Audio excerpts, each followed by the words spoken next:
What's up, everybody? I'm Matt Inman, and we're about to talk about Need for Speed. Now, Need for Speed is a video game movie, and it's based off the Need for Speed video games, which are a series of racing video games that have grown, developed, and adapted since about the late 90s, I'd say. I'm not a big expert on the Need for Speed games. Now, there's one thing that makes me very afraid going into this movie. The fact that it's a video game movie, which have a history of not being so good in terms of being accurate to the source material and being overall bland, boring, and really low quality films. And you can look back at countless examples, but I'm talking about Need for Speed here. Now, Need for Speed is a movie starring Aaron Paul, the guy from Breaking Bad, of course, Jesse Pinkman. Pretty sure everyone's seen or heard of Breaking Bad by now, or else you live under a rock. Anyway, stars him, and he is supposedly the greatest, most skilled driver ever. And he gets caught and is sent to jail for, well, basically illegal racing. And he gets out, and he gets the opportunity to basically clear his name, get a clean record, clean slate after getting out of jail. All he has to do is drive cross-country without getting the attention of the law, etc., etc., and get to this big race and win. Now, there's where my problems begin. The exposition of this movie is actually pretty good. It has a lot of intrigue. You're wondering, I wonder how this is all going to play out. But the way it plays out is so unbelievable because they label this guy as an unbelievably good driver. But if he was such an unbelievably good driver, he wouldn't attract so much attention by literally everyone he came across. Police are after him. Random people that are just like, hey, I'm coming after you, boy. You're driving one of them fancy cars.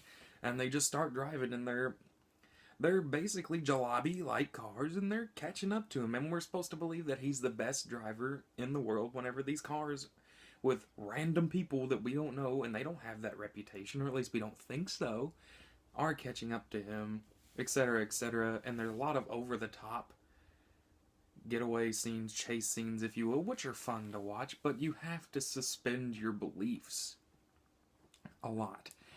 This year has been the year for a lot of unbelievable popcorn action movies, and that's really what a lot of these have been, is movies that you have to turn your brain off a lot to enjoy, and this one is a lot like Pompeii, and for a review for a movie I did earlier this year, where you have to suspend your beliefs so much that the movie isn't really enjoyable as a whole, because you have to dumb yourself down in order to be like, oh yeah, these guys can catch up to him, no problem, even though he's supposed to be like the most skilled driver in the whole entire universe. You know what I'm talking about?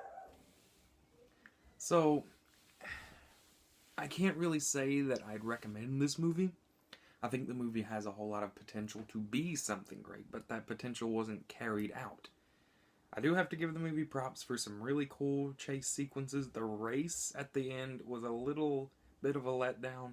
I feel like all the events leading up were better than the final race, but the final race was still kind of cool because it's a race sequence. Everybody likes a little race sequence every now and then.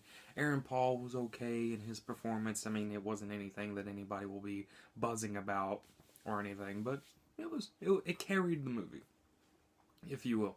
I will say, however, if this movie makes a lot of money, and maybe it will, maybe it won't, it could go either way. I could really see it either being a big flop, big box office disaster, or being really well received, well, not well received, but a lot of people going to see it and making a lot of money. It could really go either way. I don't see it being towards the middle there.